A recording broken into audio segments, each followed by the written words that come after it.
True Review is here like you wouldn't believe, with another top 10 list. Ever played a game and gone, dude, I can't understand a single thing that anyone is saying? Well, here we have my own dedication to the top 10 games with confusing plots that were as confusing as fuck. Usual rules apply, so let's hit it!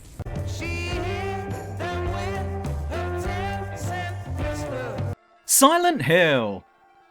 Now, don't get me wrong, there's nothing particularly bad about this game, except for the awful tank-like controls and toilets that teleport you to other floors in the building without me knowing it, but its plot is also a little on the what the fuck side too.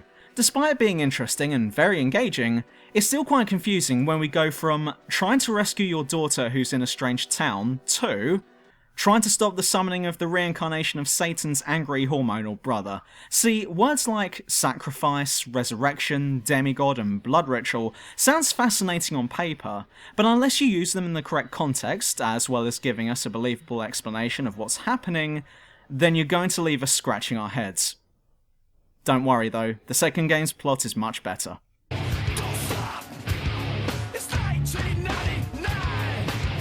BioShock Infinite. If this channel hasn't given you the hint yet that it's True Review approved, then you're probably new to this channel. Yes, this game is awesome beyond a shadow of a doubt, and despite the ending being one of the biggest mindfucks ever, it's still interesting. But just because it's interesting doesn't mean that you'll get it right away. In fact, it's become a requirement now, once you finish the game, to go online and read several articles explaining the ending, and only then will you go, oh, I get it. Infinite uses multiple universes and plots to make things more interesting, and you will be taken in by it.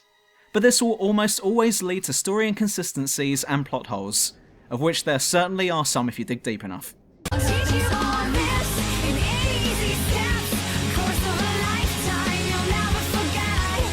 Fahrenheit, also known as Indigo Prophecy. I can't help but smile mischievously at this game. It started off on such a strong note, but then it picked up its sled, started sliding downhill until eventually we couldn't see it anymore. You load up the game and BAM! You've killed someone and now you've got to hide the body. Shit, I wasn't ready for this! As you play the first third, you'll feel the tension placed on you as you try to hide more evidence after more bodies show up, and then the police start questioning you and shit man, this is intense! But throughout the game, you'll be wondering why all of these murders are taking place. You're the one doing it, there's no doubt about that, but you have no recollection of actually doing it. But then, as the writers of the game get to this point, someone in the department boots the door open and goes, "Who wants a line of coke?" 5 minutes later. Okay, so then what happens is that the reason why you're killing people is because of sorcerers. But not just any sorcerers, invisible sorcerers. And everyone goes, "Oh, that's great!" and put it in. But then another guy whines that there isn't a sex scene in there and starts crying, so they decide to put in an awkward sex scene with a guy who's almost dead. Fahrenheit, you have the makings of something good there, but this is why you shouldn't do drugs. Lane Goodman. Persona 3! Well, to be honest, any Persona game counts here. Persona 2 would probably be better, as I honestly thought that the quickest way to resolve that game was if one of the characters started to carry a gun, because the bad guy shows up loads, and it would have been quicker just to shoot him.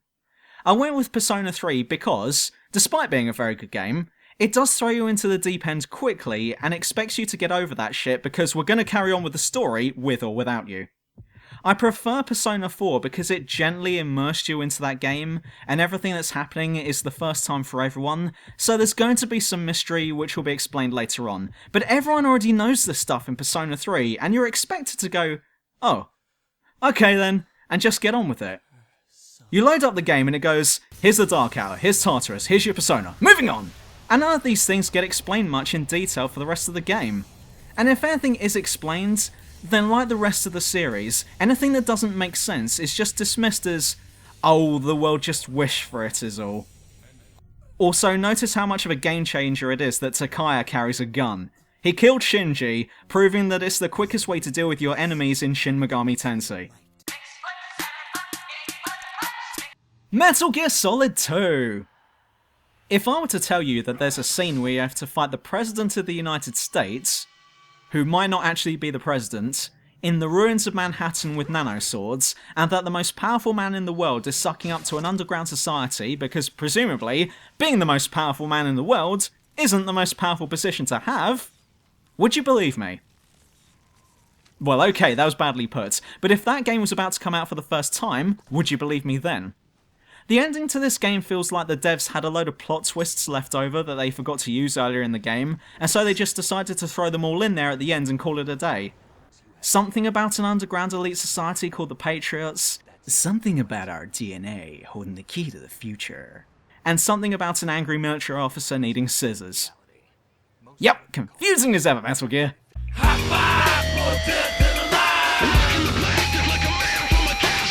Pathologic! Now, whilst a lot of entries on this list will have some areas that are understandable and some that are confusing, the entirety of Pathologic is confusing as fuck for me, and this is all thanks to the poor English translation. The original translation was so bad that you had no idea what anyone was saying, whilst the classic HD version, despite being better, will only give you the gist of what's happening. The problem with this game is that it's trying too hard to sound intelligent and losing its meaning in the process. The literary genius George Orwell once said that the best way to put your point across is to say it as simply as possible, therefore reducing the chance of confusion and reaching to a wider audience. He also said that True Review is sexy as fuck, so it's debatable if his words hold any credibility. However, if you start using big and fancy words to make a point, then only a handful of people will understand you, and though they'll think highly of you, your attempts will have backfired on you as you only reached a small number of people. This is how I feel when playing Pathologic. It's trying to sound intelligent whilst being poorly translated, and as a result, most players will feel shut out because of it. The gameplay's quite good though.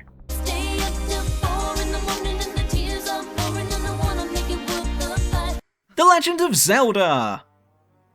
I want to make this clear before we get cracking with this entry. This is every Zelda game that came out after Ocarina of Time. Now don't get me wrong, I'm not saying that every game after Ocarina was awful. In fact, I freaking love The Wind Waker, and though I haven't played Majora's Mask, I have heard good things about it. But that doesn't excuse the fact that the overall storyline gets as convoluted as fuck. At the end of Ocarina, Link is sent back in time to live out the childhood that he missed out on because he had to go to the future to defeat Ganondorf. However, because he had to go to the future to begin with, Ganondorf took over Hyrule whilst he was gone, but was eventually taken care of in the future. But with Link coming back to live out his childhood, he's essentially living out a childhood where everyone he loves will end up either being killed or enslaved, because Ganondorf wasn't dealt with back then. On the other hand, we've also got a plotline that follows Link still in the future, which leads to more stuff. So, did he go back in time or what? Then, if you take the Wind Waker into account, in that game, it's told that the original Link just upped and fucked off at one point, leaving the world to get flooded. So was this when the Ocarina Link went to the future? But Hyrule wasn't flooded then. God damn it, where did I put the paracetamol?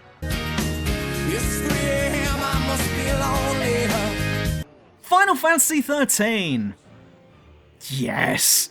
Yes! I get to talk about this game again!